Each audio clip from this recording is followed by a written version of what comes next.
Hola, bienvenidos a todos a otro episodio de Espiritualidad HOY, un programa diseñado y pensado para acompañarte en tu proceso de expansión de conciencia, trayéndote conocimiento, sabiduría y enseñanzas de grandes maestros para tu proceso de expansión. Uh, Welcome to the program. I am so excited to have you, Kempo Chojin Dorji. Thank you for having me here.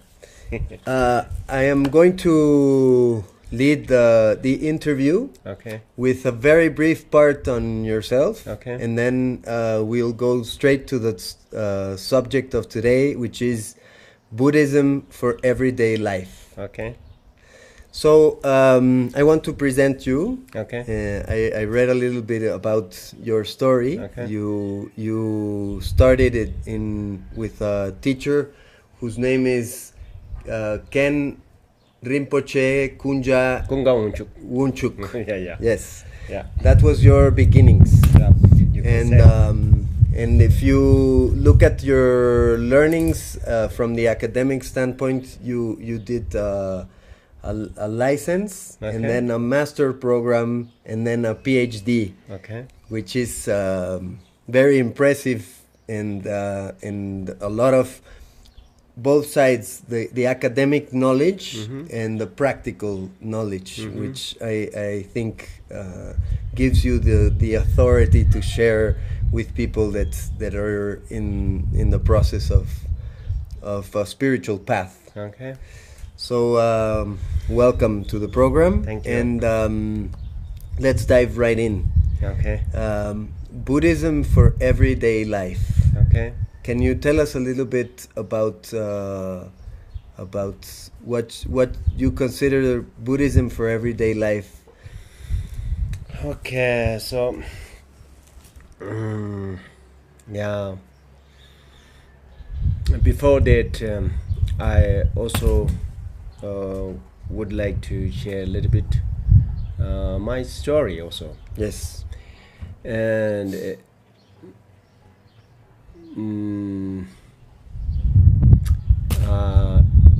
I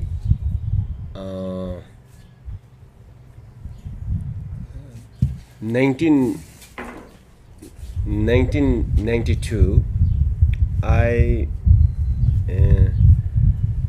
entered Zongsar Institute, which is located in northern India. The Zongsar Institute is one of the Beer. beer. It is the Himachal state or province name is the Himachal Pradesh. It's located there. Zongsar Institute is the Zongsar Sheda. We call Zongsar Sheda. Sheda means is one of the highest like a Buddhist education center. Sheda is Tibetan name. So the Zongsar Sheda it has 100 years histories. It originally was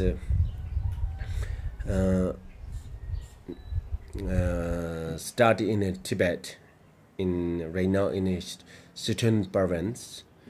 Before Chinese. Before cultural relation. So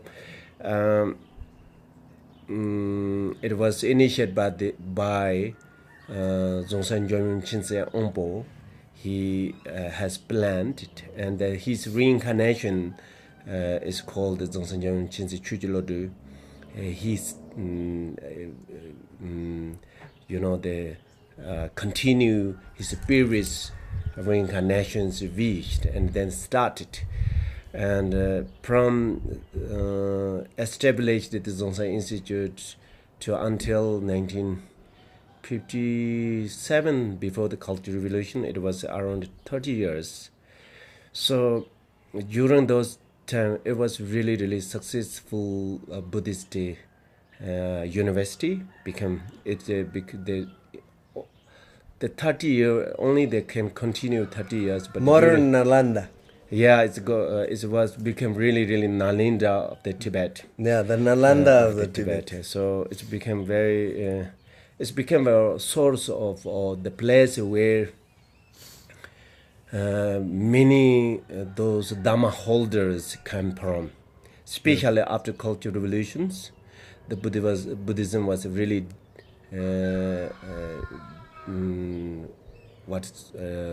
decrease. Yeah. And so that during that time who are revival the Tibetan Buddhism, most masters regardless lineages actually was graduated from that Zhongshan Institute. And then the third reincarnation of the Zhongshan Gyalmen Chenze, which is present our master Zhongshan Chenze Rinpoche. He was born in Bhutan, Eastern Bhutan, and he started many masters, and he also carry this his previous reincarnations. Actually, the Gyalmen Chenze had so many great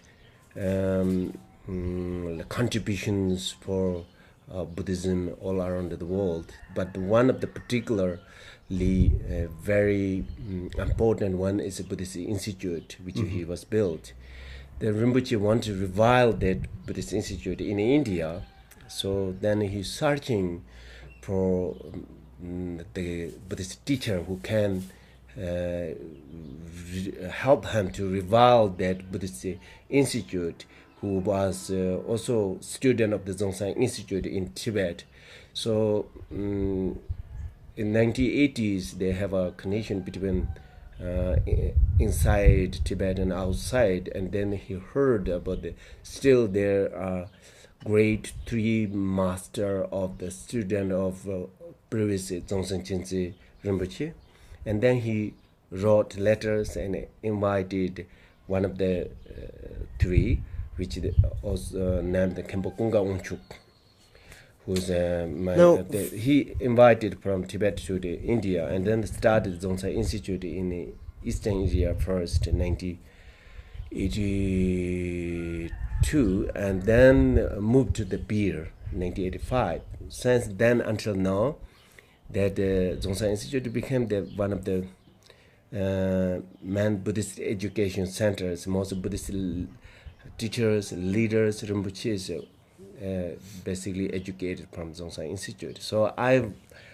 entered fortunately entered that Zhongshan Institute in 1992 and started under Khenpo Kunga Unchu and Zhongshan Chenze Rinpoche, and then also I received many, as you introduced, I received many Buddhist teachings from His Holiness Saja Tenzin, His Eminence Duden Khenche Rinpoche, and also His Holiness Dalai Lama. So I'm right now, I was the main abbot of the Zhongshan Institute for many years, but still I'm still one of the abbot of this Zhongshan Buddhist University, and I studied there. I'm working there. I'm still the teacher of that Zhongshan Institute. So now, for people that are not familiar with either Buddhism or the many lineages of Buddhism, or the process of involvement with a temple or with a with a master, with a teacher, can you tell us a little bit about what that commitment is like? There is a point in your life when you decide to make this full immersion into, because it's a full-time 120% commitment. You mean how involved into the Buddhism? To enter into a school, into a temple, in Zhongshan Institute. Yes. That's in Zhongshan Institute is open for everyone. For everyone who wants to learn the Buddhism, we are already open for everyone who really want to study Buddhist high philosophies. We already opened for everyone, but so far we only offer the Buddhist lessons in Tibetan. So if you want to, you have a chance, but if you want to learn Buddhism in the Zhongshan Institute, then you have to able to speak Tibetan. And apart from that, yeah, it's not that difficult. Everyone will come. We are already open for everyone. So you're open to everyone. You have to learn Tibetan. Yeah, so far we are only offer the Buddhist lessons in Tibetan language. Yes. But what is the commitment? Once you decide, you say you want to learn Buddhism, you're willing to go to the university. What is the commitment? 4-year residential program, or we have a Madhyamaka program, Shastra program, and Acharya program, and also Kempo degree, which is equivalent to PhD, the programs, and the total from start point to until finishing is will take almost 16 or 17 years. It also depends on the individuals. So actually you can it's go a 4 to 16-year commitment. Yes, for like Madhyamaka is nearly 7 years, Shastra another 3 years, Acharya 2 years, and then above there are some Vajrayana classes, and then teacher training and the sort of the campus programs. Okay. Now, tell us a little bit more about this lineage. Okay. There is Dzongsa Institute lineage. Yes. Okay. Dzongsa Chense Ombo and Dzongsa Jom Chense Chujilodo and the president of Dzongsa Chense Rinpoche. They are we address them non-sectarianism masters. Jom Chense Ombo originally his monastery is called the Dzongsa Institute. The monastery is belongs to the Satya lineage. However, Satya lineage. But which is one of how many lineages? And you mean in Tibet? No, in total, in the world. This is a bit kind of lineage. According to Tibetan Buddhism, we have 4 or 5 major kind of the lineages. 5. So basically, they are all come from the Nalanda University. It's the same. Oh, okay. So it's but Dzongsa Chense Ombo, he is one of the main inventor of the non-sectarianism lineage. Okay. So and the patriarch is the patriarch. You have a patriarch. Patriarch means a master, the leader. Leader, yeah. Yes. The leader of this lineage. Well, you mean the Dzongsa in the Dzongsa Institute, our leader of the Dzongsa Institute or leader of the lineage. Dzongsa Institute or Dzongsa teaching lineage is the Dzongsa Chense Rinpoche. Okay. So then, sorry for taking a long time, and then you. No, it's okay. Question again.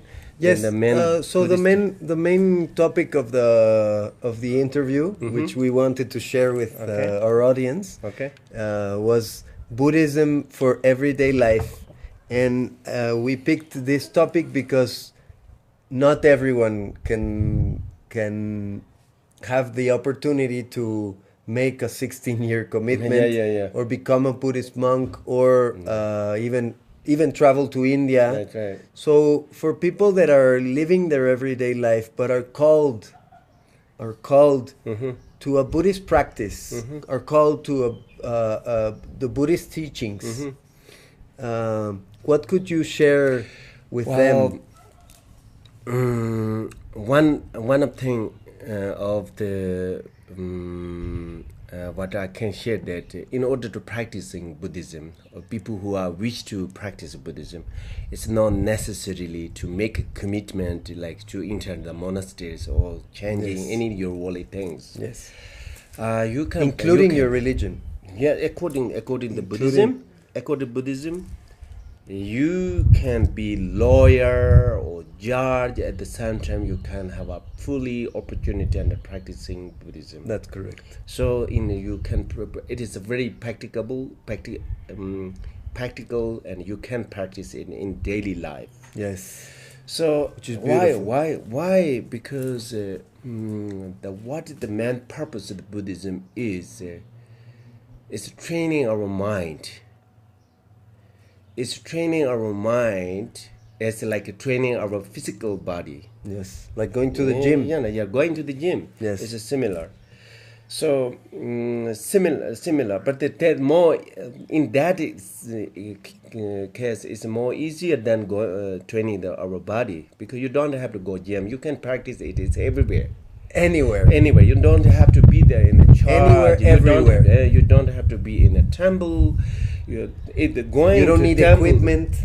No, you don't need equipment, because you are training the mind, improving mind. That is the main purpose of the Buddhism, because according to Buddhism, they believe the nature of the human beings, nature of the sentient beings, the nature of the mind. It is amazing. Its quality is amazing. It's infinite, but the people not able to using it. People not able to use it because we have so many obstacles and obscurations, which is called disturbing emotions. Disturbing emotions. Disturbing emotions always polluting, and is robbing our and become the obstacle of the potential. We are not able to use the potential and qualities. So disturbing emotions. Mm-hmm. That's very interesting. Interesting, right? So I will share you later in this case. I want to say that the as long as have the mind, as long as I have the awareness, our quality of the awareness of the mind is the infinite. So because of that, we can train our mind in infinite way, not like training like a physical body. Physical body cannot train in an infinite way and has limits. So it is physical is limited. Mind quality is limitless. In order to train this in a Buddhism, firstly they will really try to build and trying to help the people to have a more big visions. And also they will trying to build the people to have a more confident, more trust on qualities. More discipline, more will. Those disciplines or those are method. The quality of the mind is a kind of it's basically the infinite love, infinite compassionate, infinite altruistic way. So in order to using full capacity of the mind, we have to build new habit, which means it's a little bit hard. Like let's say in the beginning, at the beginning, because the training body is very difficult, isn't it? If you want to train the climber who can climb the top of Mount Everest, not easy. You have to always train opposite of what body wish to be. Body wish to be relaxed, just to be like that. Chilling. But you have to be opposite one in order to train the body to capacity to have to climb up the top of the mountain. Exactly the same.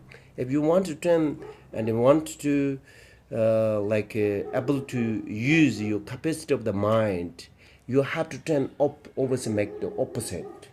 So that you have to create habits that allow you to create inertia. Yes. For example, right now we have already tendency of the disturbing emotions, which is usually what we categorizing like ignorance. That is the most fundamental problems. Ignorance means here is not understanding the reality, not understanding the problems, the root of the problems, not understanding of the root of the solutions. That kind of the ignorance, what is the fundamental negative or disturbing emotions. The another emotion is desire, attachment. Third one is anger. These three are the what I call the disturbing emotions. These three is always blocking the quality of our mind. Now, in order to train our mind to have less this disturbed emotion, we always have to build the opposite. We have to apply the solution of the opposite of this. Build the foundations for the non-disturbing emotion. That's right. So, for example, like if you want to reduce the ignorance, which I said that not understand the reality or not understand of the root of the problems, yes, not understand of the solution of the problems, not understand how to apply the solution for solving the problems or seeing potential. In order to reduce this disturbed emotion, what we can do is we can study, we more open, the contemplating and meditating. That wisdom can reduce it. Mm-hmm. So ignorance, for example, like attachment, just to say attachment. Attachment is looks like a very sort of usually in the Buddhism using a lot of metaphor. Yes. So saying that like the attachment emotion is that very delicious food, one of the most delicious food, yes, polluted with poisons. Uh-huh. So what will happen when you eating, you will like it. But what will happen in the future, we don't have to tell because you're already eating the poisonous food. Yeah. The result consequences. It's similarly this the attachment like that. So how we can reduce the attachment? That's that is I will want to share today, because this kind of our attachment, we always have already tendency, we already addicted. Yes. Kind of the yes. So in order to turn the less this kind of the attachment, we have to build a new habit, as I mentioned. Yes. New habit means is which we have to build the courage to have the courage to listen, hear the difficult situations. For example, right now, because of this kind of self-attachment and attachment things, even make us do not like to hear of the difficult situations in what we may have to face. For example, death. Mm-hmm. Nobody like to hear of the death. Yes. But death is unavoidable for every one of us. We yes. have to go. Yes. Because this we need to build the courage to heard about death. That sickness. Yes. Problems. Yes. We have to think about it. So we have to have a courage. And another things we have to, in order to reduce the attachment, day-to-day life, to build new habit, which means we need to think about for example, all the compounding things, all the conditional things are impermanent. Mm-hmm. Nothing is permanent. Mm-hmm. Everything is changing. Mm-hmm. But we except impermanency. Except impermanent is also impermanent. That's the good news. That's why we can elaborate. Yes. That part is difficult. No, I'm not going to talk about that. Mm. But every conditional things are impermanent. Mm. So if we keep thinking everything is impermanent, day-to-day life, it will make it feel like us easier when we are facing the difficulty things. And also it will spontaneously reduce our attachment. Mm-hmm. If just having understood the impermanent does not much help, we have to build to thinking about the impermanent. Even my own loving body have to live. This kind of thinking, looks like why we have to think of the bad things, because we are so covered and do not like to even heard about this situation, even unavoidable. But Yes. what I'm saying that in order to reduce the attachment and anger, if we could reduce attachment, anger will be reduced. This is because anger is always lead by attachment. Yeah. If they reduce the cost, reduce the result, it's a nature.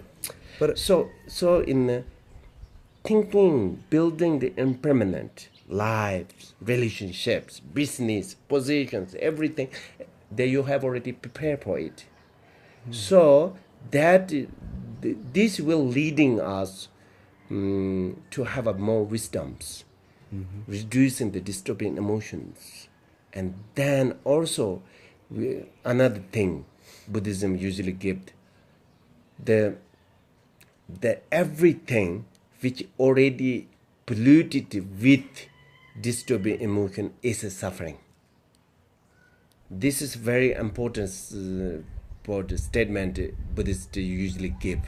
This is also kind of we can prove it with logically reasoning, but today we don't have so much time. So these two statements. But I want to build on this metaphor you did. Okay.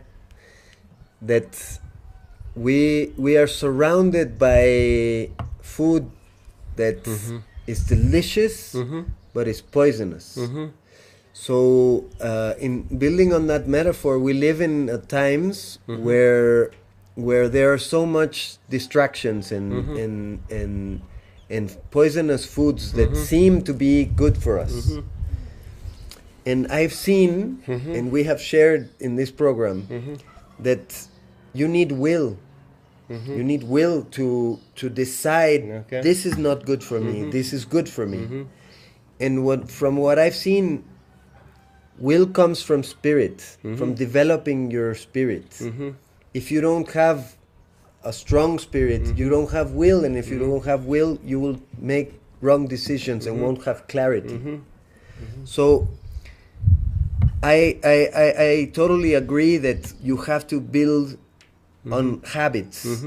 And there's a saying that I like a lot that says, you make your habits and then your habits make you. Okay. So in very simple piece of advice, going back to this building of habits. Okay. How do you build good habits Okay. to start Okay. developing very your spirit? good, very good. And it's you metaphor. If we have a surround of the poisonous food, how can we avoid it? And usually people, they're always trying to get some medicines which solving the problems Yes. of those, but we cannot get medicine to solving all the poisonous foods outside. We have to build inside. If you can build yourself like a pickles, Yes. pickles can eat the poisonous food, right? Pickle the bird. Have you noticed? Yeah. We heard, but I don't know. But according to Buddhist philosophy, saying that pickles can digest all the poisonous foods. So if you can make like pickles, and then no poisonous food can infect it. So similarly, in the Buddhism, it's exactly trying to training the mind. That's why, if you already trained your mind, the distractions will be There, will but be won't call you. will be distractions will be condition for you improving. It will not be the disturbing anymore. If you're changing in your mind, so how to build that one is The good habits. Yeah, good habit. Actually, that's the really sort of the as I mentioned, keep thinking, impermanent. So you know that will build us more courage. Keep thinking impermanent day to day life. That will not make us depression, make not us to covered. That will make us to more fearless. So you consider that people have this belief about impermanency that is wrong. They should change their That's belief right. about impermanency. According to Buddhism, you say this is not actually this. What I'm talking about is nothing with religions. It's the truth. Yes, yes. It's the truth. So Buddhism trying to trying to teach us to facing the truth, understand the truth. Yes, to deveil. To deveil. So if we understand the truth, the problem will be solved. Yes. All the problems come from the deluded mind. Yes. Not understand the truth. Yes. All the emotions also follow the deluded mind. Yes. If we have no deluded mind, there's no emotions. So that is the point. Beautiful. That is the point. So, so how to train?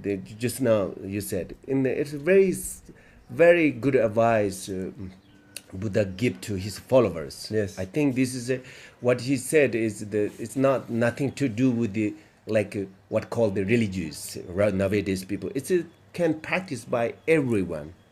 It's not. Because it's a fact. He said, do not create any negative actions. Trying to create any positive actions as you can. Subdue your mind. That means training your mind. That For is positive actions. Training your mind as what really your mind is. So positive actions train your mind and train your mind. Building positive. Building positive actions. Positive cycle. The cycle. Reducing negative side. Actions and thoughts. That is the method of the training our mind. Or subduing mind. That is a very practical piece of advice. Very practical. The essence of the Buddhist teaching. That those rituals, those visiting temples, posting or so many colorful ones, just for brand conditions, for trying to train this. To understand the essence of this teaching. To understand the truth, to build, to train our mind, it's limitless loving, compassion, and the wisdoms which can train. And then build the visions, big visions. It's even I was thinking, actually, even like no other beings, no other teachers, even cannot ever dream about that kind of vision we have to build. Yes. That what I'm saying that in the Buddha said, you have to vision that even the womb. You know, womb, which born in the toilet. You have to have vision to make them a one who is the most enlightened ones. You have to have the courage to build this kind of the visions. Not only one single beings, but any beings who have emotions. Who have some wish to be happiness. Yes. Who have some wish to not want to suffering.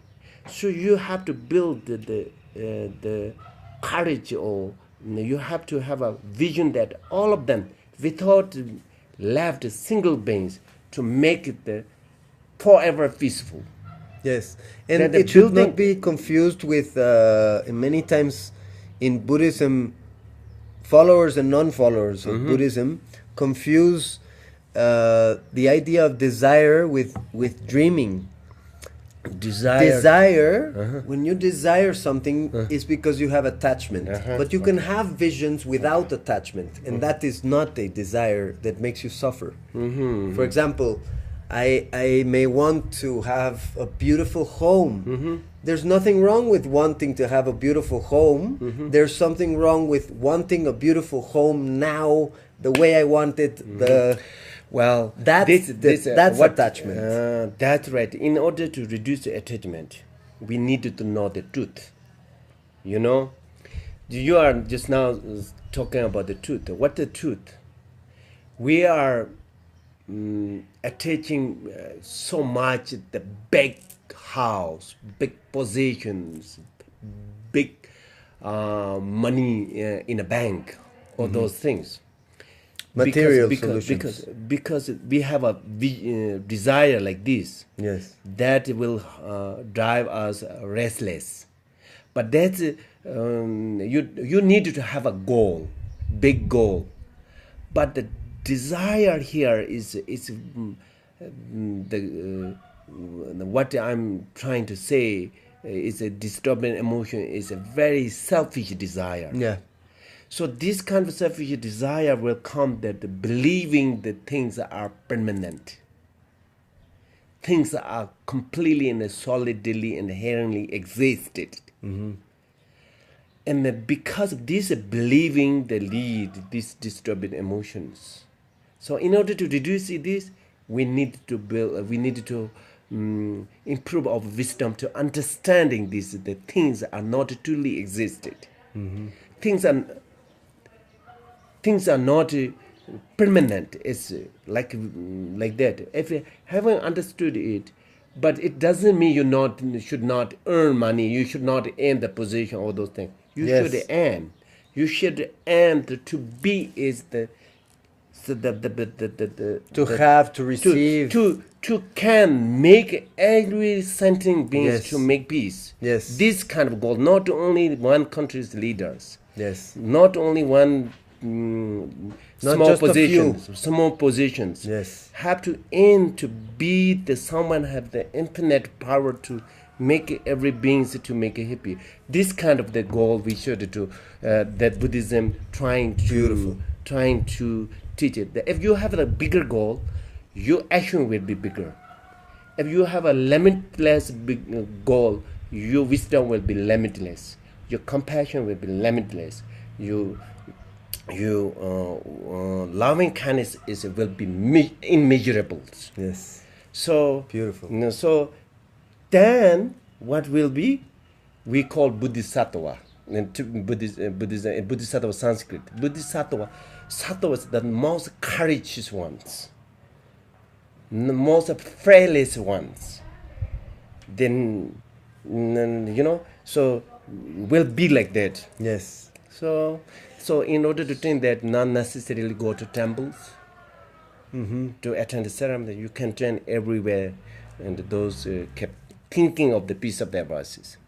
Now I want to close the program with.